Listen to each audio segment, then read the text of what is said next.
I've heard it described as a volcano that's about to erupt, a hurricane, like slow dancing, barefoot on broken shards of glass, like trying to hold back the ocean with a broom. War, the plague, like being drawn and quartered.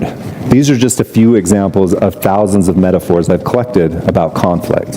What's conflict like for you? A conflict is when we don't agree or get along with someone. Conflicts can be big or small. Sometimes people can resolve or fix a conflict by themselves, but sometimes they need help.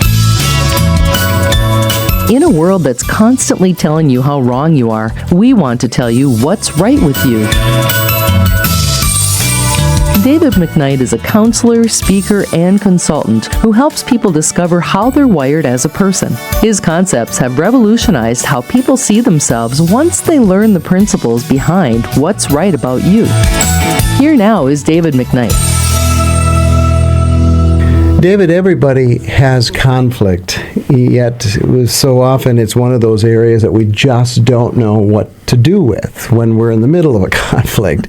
And you talk about conflict in light of the fact that what's right about you. So when you think about what's right about you and conflict, what does conflict do to illustrate what's right about you? I do believe, first and foremost, that there's something right about everybody. That they've been designed with the way they behave best, and it's unique to them, and it's right, it's good. But if one does not understand the context in which they're exhibiting their design, then you can have problems. So in the area of conflict, many people don't have a plan for when that happens, a way to approach things. So organizations don't have a plan when things are going wrong. And that's why oftentimes you'll see things start to blow up. And people need to have a way to realize that conflict's not really a bad thing. It's how you handle it that's the problem. When I was talking to you off air here, you corrected me because I said conflict will sometimes draw out the best or the worst in a person, and you said no, it will bring out their design. Yes. So when a person feels tension, is backed into a corner, there's a reptilian response, which is to fight back. But you generally come with what you do best. You don't bring your weakness out when you're backed into a corner. You bring out your best stuff. So it's best to understand your best stuff and how you're going to approach it so that you can moderate your behavior to match the situation. My daughter is fascinated with her desire to she wants to be a lawyer, and she realizes that she has this real strong competitive edge. And I said to her, that will work very well with you if you're in the arena where competition is needed. But if it's in your relationship with friends or your husband or other people, and you bring that competitive edge in, you're going to get in trouble. She's got a natural desire, and in the right place at the right time, it's wonderful. But when the situation doesn't call for that, you have to manage that urge to strike back or be competitive. Again, I've said this before, a pitcher who has a 100-mile-an-hour fastball, it's great if that's what the situation calls for. But if it doesn't call for that and they throw it, then they can get in trouble. And we all have that ability to bring out our design in the situation. So it's always good to ask yourself, what's really going on here, and what do I need to do about it? And maybe I need to bring my best stuff, or someone else needs to bring theirs. So the design is very much a part of any conflict, and understanding the design, your own design, so you can moderate your behavior and begin to listen carefully to what's being said to you. Okay, so let's unpack conflict for a moment, because I think we'll talk more in future podcasts about how you're designed. But let's say you kind of understand your design. Yeah. So what's conflict? Yeah. You state there's 5 levels. Let's talk about those. Yeah, there's 5 levels or tension that we can have in an organization or even amongst in relationships. And the first level is simply a problem to solve. We now have a major problem or an issue to solve. And there are real differences that exist. Participants, people need to be focused on the problem, and language needs to be clear and specific. But if it doesn't get solved at that point, and this is where managing yourself is important, but if it doesn't get solved there, it will gradually move to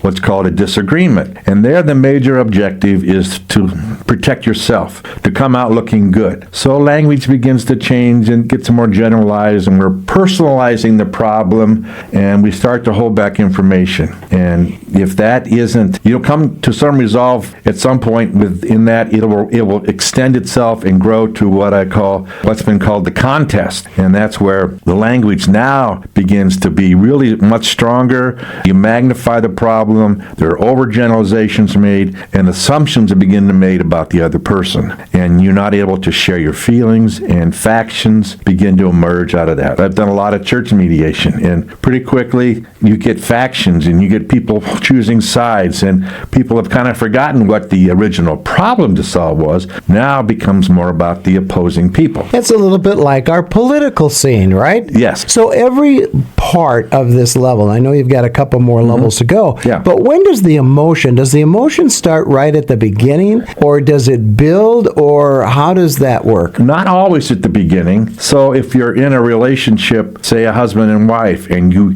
get a pattern of how you solve problems, emotions can flare right off the bat. You can skip the first two and you're right to the contest level. And that begins to wear each other down, and that's when things start to dissolve and become almost impossible to solve because you're in a self-protective mode. And there's a great fear in that contest mode of sharing your true feelings, and so you want to really pull back and hide, and an intervention it's needed at that point from someone on the outside. That's where counseling comes in, or consultants come in that can begin to neutralize the situation and get people to go back and see the original problem. So I will often have, my question will be, when did the two of you first meet? And take me back to that first time, so that we can begin to say at one point there was ground that they both stood on and it worked. So I've seen that situation in a number of situations. I had one situation where it was in a very large church and two of the associate pastors would not speak to one another. So I was asked by the HR committee, will you please work with these guys? So I got them in a room and began to have them talk. And so I did ask them, so when did you guys first meet? Well, they said it was in the parking lot when the one guy was hired, and they talked to one another, and someone said something that the other one didn't agree with, and it never got resolved, and it got to the point where they weren't even speaking to one another. But when we went back, this is where going back to solve the original problem, they got that out on the table. By the end of that meeting, they give each other an embrace and hug, and they're still working together. But we had to go back to the problem-solving stage to get them to see what really took place. Not everybody wants to do that. They're hanging on to their position and starting to demean the other side. So then you got two more. Yeah. So where does it go from the contest? Sure. It goes into what? Well, at that point, people begin to threaten to leave. So as I call it, it's not my term, but it's fight or flight. So if you don't change, I'm out of here. And those threats are quite often in the workplace, in any organization, you hear that kind of talk. And that's when things get real serious if we're trying to hold things together. And people, so factions solidify, you get strong leaders emerge, or if it's just two people, they dig in at that point. Parties will push their own will at the expense of the whole issue. I was in a mediation once in another church situation where the senior pastor and the attorneys in the room, and the senior pastor said, I'm willing to bring the whole church down over this situation. So he was going to blow up the whole thing because he was going to hold to his issue.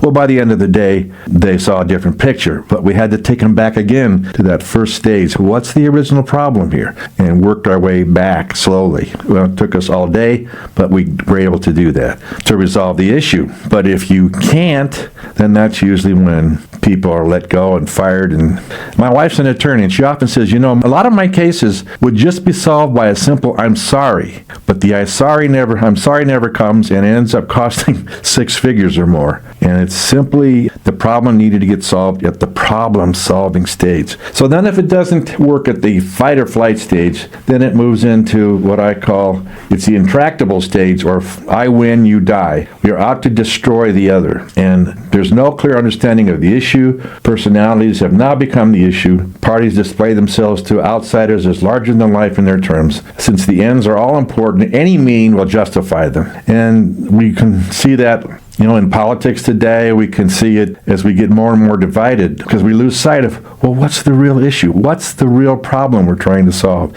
And that's why I go back to design. I'm listening to people talk. What are the active verbs? What's the subject matter? And that gives me an indication of what's important to them. It's very often people will come to me, afterward and say, well, thank you for understanding me. And all I did was parrot their own words. And that's why words are so important, the words we use. So I have a sneaking suspicion, just based on the last two anyway, that there are certain kinds of conflicts that just are not solvable. Yes. But before you get to the point where they're not solvable, do you bring them back to a point of, this is how you are designed, and this is why you're reacting in such a way that is causing this impasse? Situations where I'm able to do that generally can move to a good situation, where people begin to step back, take a look at themselves, take a realistic look at the other side and the designs that are on display,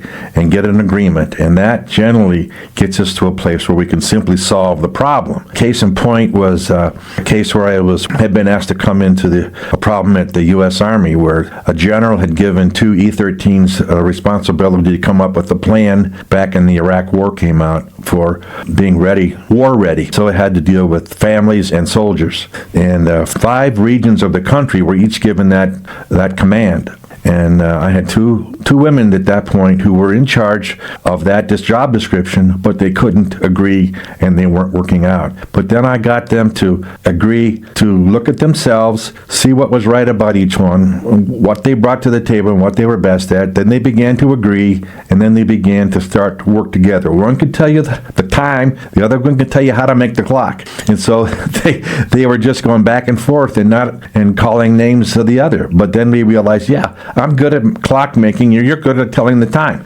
And so they went on to come up with a plan in Atlanta for the U.S. Army that was agreed upon. But it started out in a conference room where it was chilly and they weren't speaking when I first met them. But we were able to identify what was right about them, what their design was. Now, I've had situations where it was already at the intractable stage and people weren't listening to or had any desire to understand the other side at all, because they were right and the other side was wrong, and I could never get them to take a look at individually what they were bringing, because they had so demonized the other side that eventually I had to pull leaders out and actually ask them, you better go before you have a heart attack, because it was that serious. Because the leader had gone to the hospital twice thinking he was having a heart attack. He was carrying nitro pills around, and at that point I said, it's not worth it. I saw there wasn't going to be any coming to an agreement. Sometimes you were talking about, sometimes we have a tendency of demonizing the other. That way it legitimizes somewhat of the conflict, at least for us. But sometimes in the church, let's just take Christians who have a conflict. Sometimes they hide behind some kind of pseudo-Christianity or spirituality that they really don't really let their inner feelings out. So they never are healthy in a conflict. In fact, that's why they avoid it. Correct or not? They avoid it at all costs, generally. Believe it or not all men and women in leadership in the church are self-aware. And it's part of it's due in part because churches set themselves up. They put the pastor kind of on a pedestal, or she on a pedestal, and they have the sense that I've got to come up with all the answers. A lot of pastors are very lonely people, and so they're protecting of themselves. It takes a lot of work when, in essence, the roof is on fire in a religious organization to put the fire out and come back to the original problem and solve it and move forward. Because they do want to obfuscate it. They do want to spiritualize it. They say they're going to pray about it, but they don't. That's just that's a way to blanket the whole thing and not deal with not getting back to what's the original problem to solve. And unfortunately, churches that have a plan recognize that conflict is part of their life.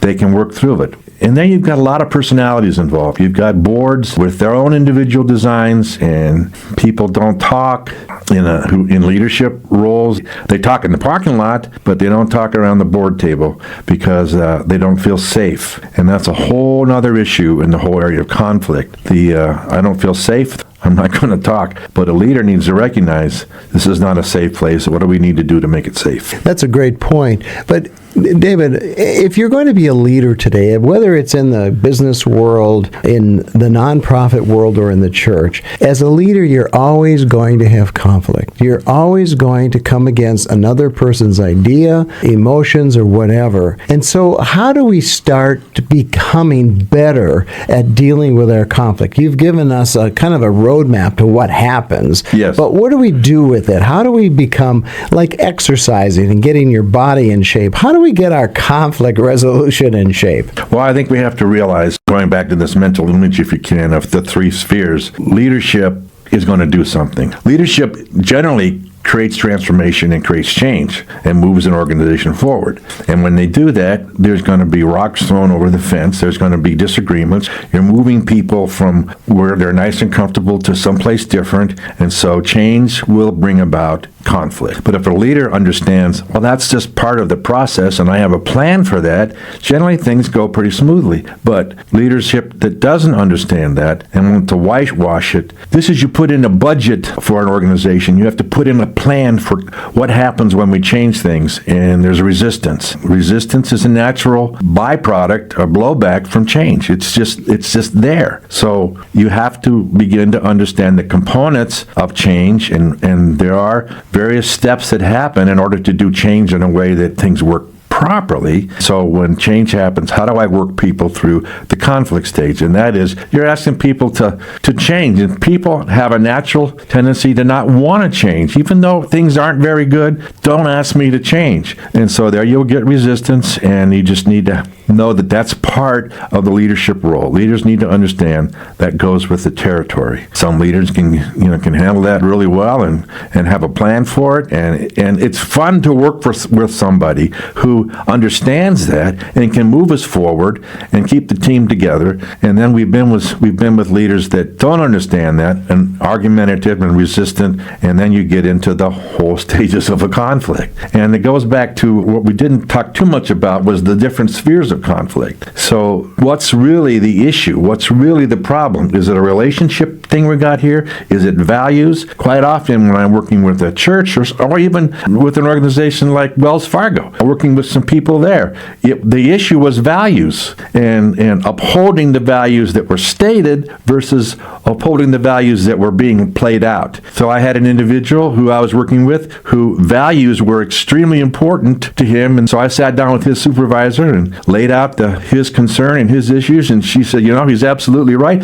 so I'm going to put him in charge of holding us to our values. Well, that calmed things down. He was happy because then he could bring his best stuff, his design to the table, and she honored it. She affirmed him, and she gave him some significance. But had the supervisor resisted that, didn't see his design was involved in the situation, it could have eventually been pretty destructive, or people get fired or left with bad feelings. Hold a grudge and they pocket it away, and it never goes away. It will come out somehow, someday. So my issue is, how can we go back to the original problem and solve it? David, it's been your premise that there's something right about everybody. In fact, it was such a conviction of yours that you started an organization called What's Right About You. I love that title. So what is What's Right About You? What exactly do you do? I think I first began to recognize there was something right about me back in 1983 when I was with a consultant and went through a process and began to see